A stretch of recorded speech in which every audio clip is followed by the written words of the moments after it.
Hello, I'm Jim Roberts. I'm host of Senior Living in Alexandria. Here we are in the middle of summertime. It's July, and we've got another exciting program for you. This program is a monthly program that's designed for seniors, but also for families, friends, caregivers, service providers, and so forth. And the intent is to provide interesting topics of discussion or information for seniors and other audiences. And once again, we have an outstanding guest today. I'm pleased to be here with Madison Reeder. She's the registered dietitian for the Inova Cares for Senior PACE program. Now, I learned a little bit about this. PACE program is a nationwide program. It's a program for the all-inclusive care for the elderly. And she's here in partnership with Inova Health Systems to talk a little bit about seniors, nutrition, and what the good things are, and maybe how to avoid some bad things. So Madison, good to have you here. Thank you. Tell me, let's do a little bit about your background. How did you wind up in nutrition, and tell me a little bit about your job? Sure. So I love food. I've always loved food.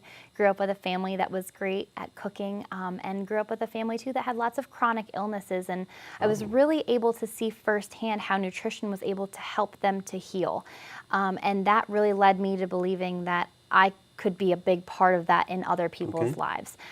So my background, I worked as a clinical dietitian in a hospital for a little while, and decided I wanted to give more comprehensive care to individuals, and that's how I found the PACE program in Virginia. So in working with PACE, I'm able to really get to know the participants who are part of our program, get to know them, their families, their nutrition history, and help them more having that relationship with them. Tell me a little bit about the PACE program. That's new to me. What is that? I mentioned that it's a nationwide organization, but how does that work? What do they do? Sure. So PACE is a program for all-inclusive care for the elderly, as you said. So what we do is we truly provide that all-inclusive care for the individuals who are part of our program. We have a day center located in Fairfax, Virginia, and we have a transportation system that can bring people to and from our PACE center. So we have activities all throughout the day, courtesy of our recreation therapist. We offer physical and occupational therapy to our participants who need it. We have a full clinic staff, so we have providers, nurse practitioners, nurses. We have aid staff as well to help our participants throughout the day with anything they need. And then, of course, we have myself, the dietitian, there assessing their nutrition status, making sure their weight and their diet is good, and also we provide meals for them while they're there during the day. So this is not a resident program? It's not. And what's the number of individuals that you serve within your clinic? So we are located, like I said, in Fairfax, and we take care of all of Fairfax County. That's where our transportation can reach. And we have about 150 individuals in our program. Oh, wow. On a given day, we'll have about 100 people at our center coming in and out at different times for whatever their needs may be. But the beauty of PACE is that we allow seniors the support so that they can continue to live in their home with their families and have that independence. Perfect. Okay. Yeah. 150 clients or we call members? them participants at our center. Participants is Yeah. good. And they come in for daily services. What's the relationship with Inova Health Systems like? How does that work? So we partner with Inova, and it's great if we ever need anything. If we need somebody to see an additional doctor, therapist, we can kind of use them as a resource. So that works out really well for us. In terms of their practice, do they give referrals to patients that would come to your services? Yeah, they certainly can. Absolutely. So referrals are helpful. Tell me some of the issues that confront seniors in terms of nutrition. So there's a bunch of things, and everybody's a little bit different, which is why nutrition is such an individualized practice. But some things are, as we age, sometimes we're not able to drive, so we're not able to have access to the foods and nutrition that we used to have. Other things are, as we age, a lot of us will gain weight, but others will lose weight just because our metabolism changes as we grow. So we kind of have to make sure that we're addressing those things, because you can be malnourished whether you're overweight or underweight. So making sure that that weight is where it's supposed to be, but also the nutrition status around that weight is good from getting the proper nutrients. Sounds like you mentioned that it's all individual, which I think if you look at the range of body types and health, that's certainly true. How do you find out what, in an assessment, how do you deal with learning what their particular needs or their issues might be and your recommendations? How do you go about doing that? When I first sit down to meet with one of our participants, I really try to get a whole picture of their entire life, not just what they eat in a day, but what they like to do, who do they live with, what sorts of religious and cultural meanings go into the foods that they eat. That's really important. Getting that whole picture of what matters to them, whether it's food related or not food related. Once I have that whole picture, I can kind of figure out what makes them tick and what sorts of things really mean the most in trying to develop nutrition care for them. So for example, some individuals, it's really important that they continue to be vegetarian as they age, and how to kind of make sure they're getting the protein they need while still doing something that's very meaningful for them, making sure that they get everything they need through that. So you've got a day program. That means that they leave you, they come and go back to their home or wherever their residence is. So you also prescribe a diet or habits or things that they need to be thinking about beyond the time that they're within your care. Is that how it works? Absolutely. So I think that when people come to our center, they get a really good base model of what their nutrition should be. We serve breakfast and lunch, and we try our very best to make sure that it's well-rounded. I do all the calorie calculations, energy need calculations for our participants at our center. So we make sure they're getting enough protein, carbohydrate, fruits and vegetables, and fluids. That's very important.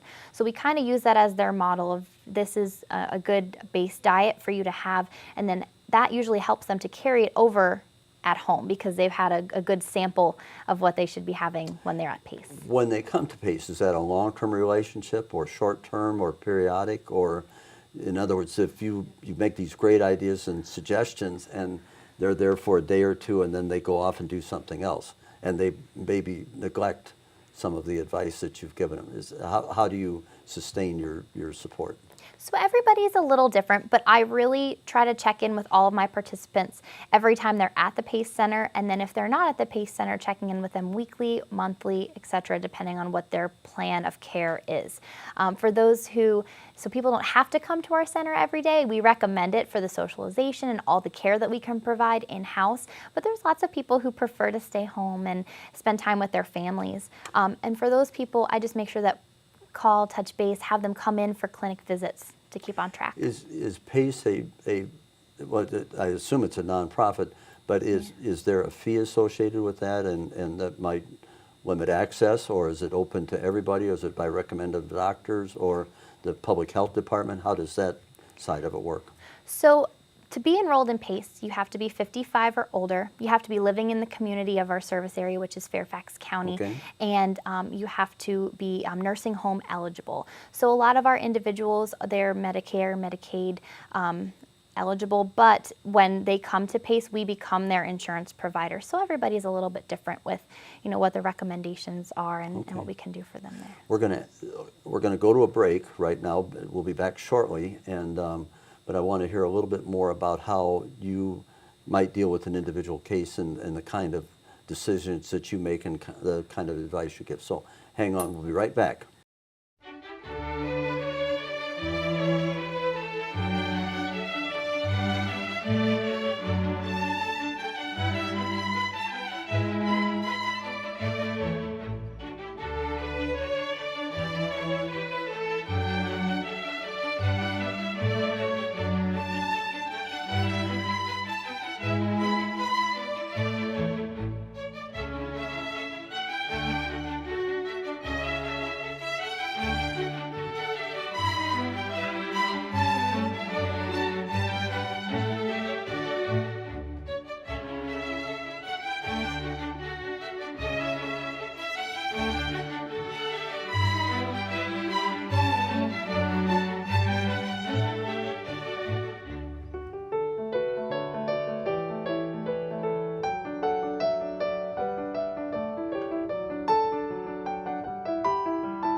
Gail Reuter, and I am very fortunate to be standing on a beautiful day in beautiful Del Rey. And as you can see and hear, it's a bustling farmers market that's here year-round, every Saturday morning from 8 to noon, and we have here at the Del Rey Farmers Market, we have about 23 vendors. We do, the last few years we've gone year round, which is nice. You don't get as many vegetables obviously during the winter, but it's one of 4 markets that are in the Alexandria area. We have one at Old Town that's the longest running market in the country. We have one in 4 Mile Run that's on Sundays, and then we have one on the West End, which is on Sundays also. So there's lots of places to go to get fresh veggies. Here we've got fruit, we've got all kinds of healthy, good things to eat. In Del Rey, this market started about 22 years ago, I believe. And for those that remember Del Rey 20 years ago, it was a very, very different community. There wasn't a lot of places to walk. There wasn't a lot of reason to come out of your house. And when we met to talk about how to change a community from getting people out and getting people moving, one of the things that we had heard about was farmers markets are a great way to get the community involved, get the community out. And so we started the farmers market here, and it made almost immediately a difference in the community because it gave people somewhere to walk, somewhere to meet in the morning. It helped the other businesses because people were out and about. And I think it just overall, it also brought people from other parts of the DC area, because at that point there weren't a lot of farmers markets, and I would do a open house sometimes and help, and I'd ask people, how did you find Del Rey? And they said, well, I came to your farmers market. I didn't even know this little community was there. And so it's got a lot of side advantages besides just lots of healthy and nutritious foods. I think some of the other advantages of farmers markets are that you get fresh food. For example, the vegetables that are from Three-Way Farm where I work, they pack it and pick it on Friday and drive it up on Saturday mornings. And so you have such a different taste than what you would obviously get at the grocery store. And I love, we have a lot of seniors that come up here because I think they remember the days, either they lived on a farm or they were close to a farm, and they love coming up and getting to taste what food tastes like. So we have a lot of seniors that walk up, that this is kind of their outing for the day. Another group that we are able to help are women that are in the women's shelter. This particular farmer, every Saturday we package up a whole variety of fresh vegetables, and we did that because the city came to us and said they really want to try to get women in the shelter and families to be eating healthier, which we all need to do. And so we package those up and take those every week. And we also have, at the end of the market, a local food bank that comes and collects everything that would otherwise go to waste. So, and they get delivered to various organizations, nonprofits, and was excited last week that I had a call from Alive, and they were actually the recipient of just, I've forgotten how many pounds of food that they got from here. I think one of the amazing things about farmers markets are that it gives people something to look forward to. They get to see, I see the same customers every week, and you get to know what they like, and they're waiting for green beans. When are you going to get green beans and stuff? And then they run into neighbors, and you have neighbors bring in their senior neighbors, and so it's an opportunity to visit, to be with each other, and at the same time getting the best, freshest vegetables and fruits that you can find in the whole area. So one of the other nice things that I see at the market almost every Saturday is I see the different generations coming together, and I see somebody will hold up a squash or hold up something excuse me, and they'll say, gee, I wonder how you cook this. And then you will have maybe a grandmother or somebody who says, oh, I can talk about recipes. So there's a lot of dialogue that goes on actually in the lines and when people are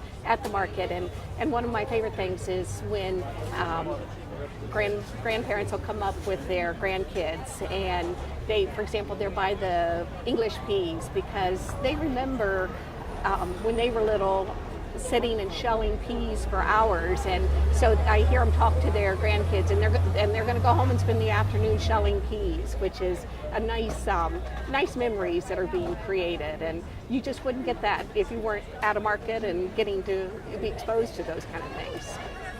So hopefully everybody will come out and visit any of the 4 farmers markets, and we love, in fact, the vendors that come here talk about how much they enjoy coming to Alexandria because it's a whole different feel as far as the customers, and in this day and age where there's so much kind of pushing and shoving sometimes, the neat thing here is they actually fight over you go and stuff. So it's a very friendly and comfortable and relaxed market.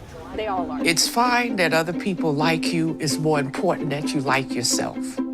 And I'm comfortable with every part of me. Meals on Wheels coming to my door as someone who's housebound assures me that I'm not forgotten. They care that I'm okay. My name is Asha Ida Bell. America, let's do lunch. Drop off a hot meal and say hello. Volunteer by donating your lunch break at americaletsdolunch.org.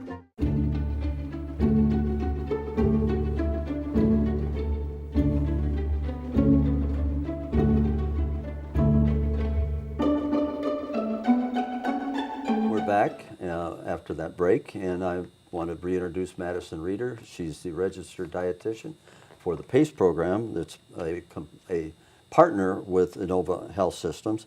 That's the Cares for the Senior PACE program, and that's the program for the all-inclusive care for the elderly. And we're learning a little bit about her organization, but also learning about the kind of care that she's able to provide to the participants in the PACE program in Fairfax County. So a question I have is, tell me a little bit, give me a case illustration of how somebody comes to you, what your assessment looks like, and the recommendations that you might, if you've got an example of the kind of service that you've provided, please. Sure. So I'll give you an example of a very typical nutrition case that we'll see with seniors. So we'll have somebody come in, maybe new to our center, maybe not, for their annual nutrition assessment or their initial nutrition assessment. I kind of start by getting to know them a little bit, learning what they like, what they don't like, what their nutrition goals are, because somebody's nutrition goals and what they would like to achieve is extremely important to them. That's a really good way to kind of tap into those resources there. After that, I really look into their labs, their weight history, and go from there to determine what they really nutritionally need.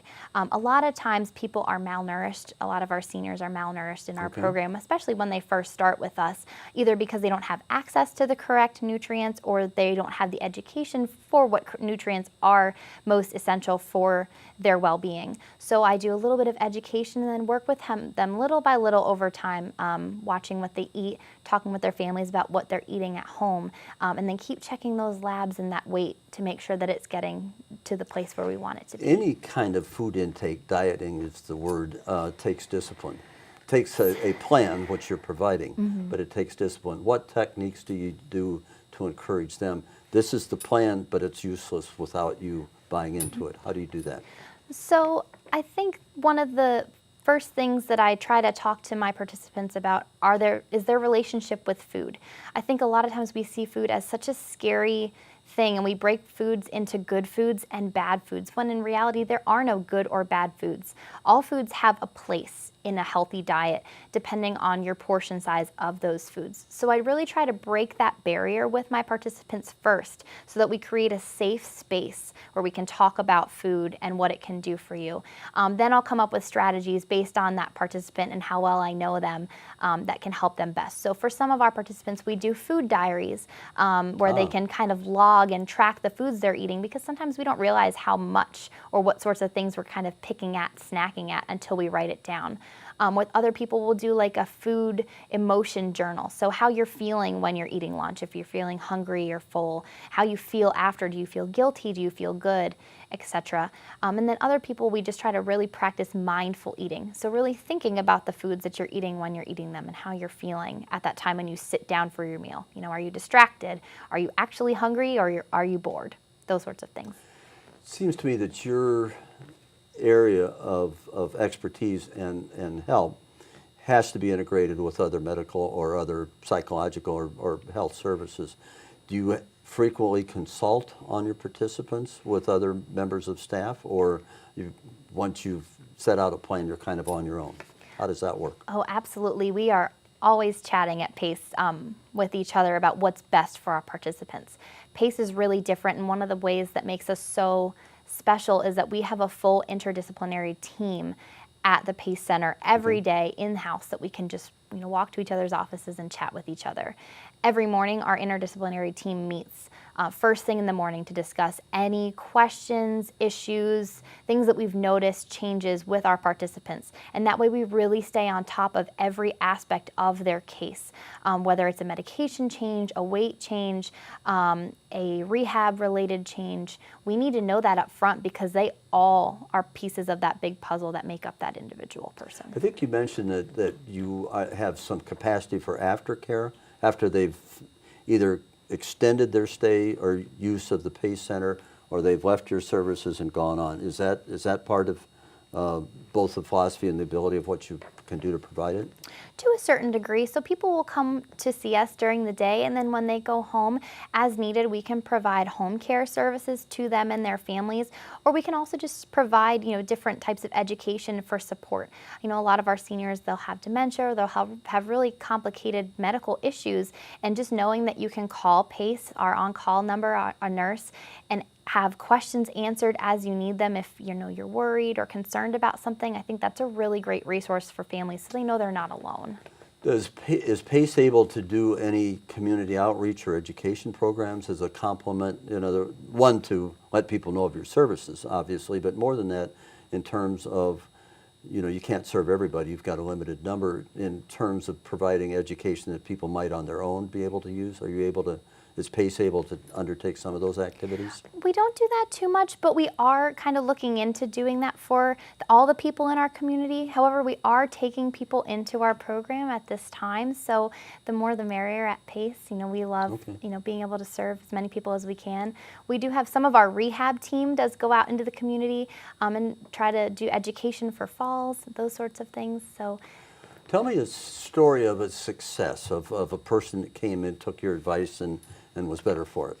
Sure. Oh, there's so many with PACE, and that's kind of why I love working there and why I love our participants so much. We really get to touch so many different lives of the participants and also their families.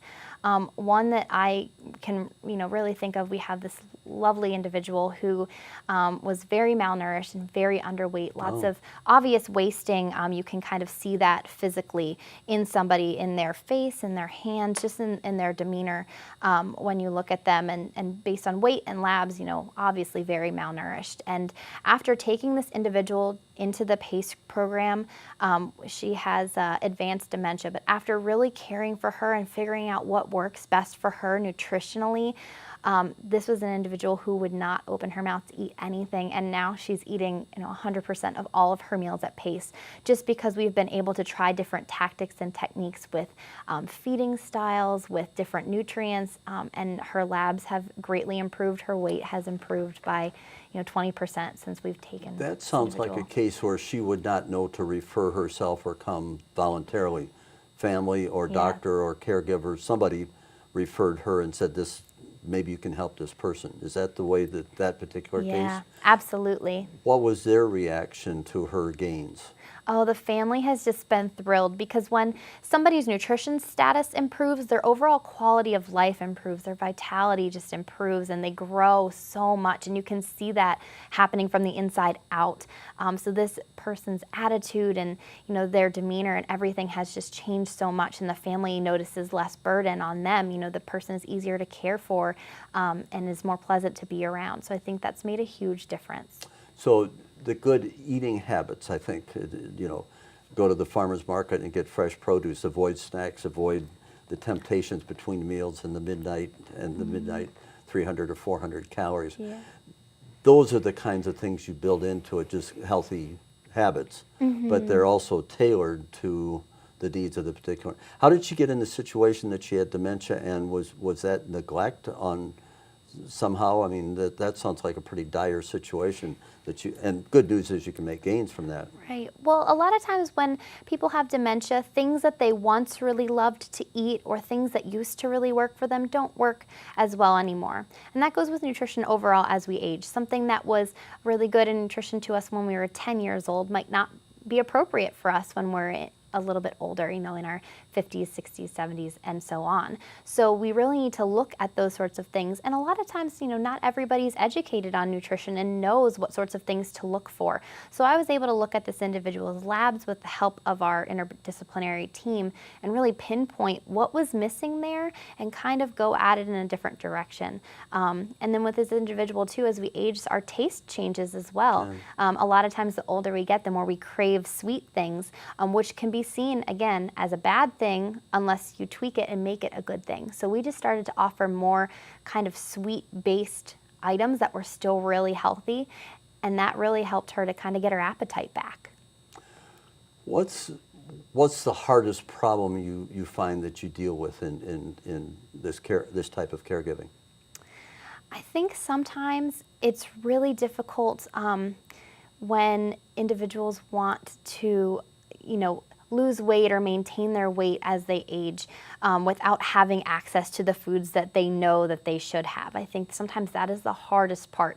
There's so many individuals who know that they should be eating more fruits and vegetables for their overall health, but for their healthy weight as well, but just don't have access to them. But a lot of times, there are ways to obtain those things. You just kind of have to look a little bit and kind of find a different strategy. So that can be pretty challenging for some people. We're almost out of time, but I have to ask this question. I sense you have a personal reward, but my question is, what's the most rewarding part of what you're doing?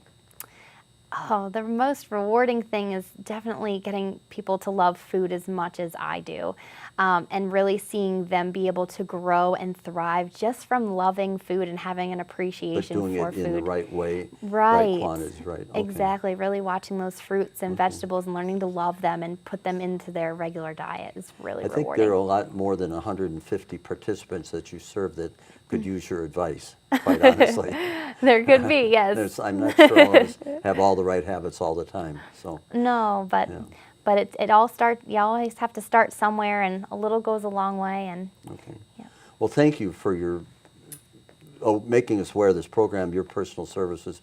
I think your dedication to this, I think, is important. So really appreciate your coming with us today and providing some information. Thank you. Thank you for having me. Here's to good health. Yes. Good eating. Thank you very much. Thank you. Yeah.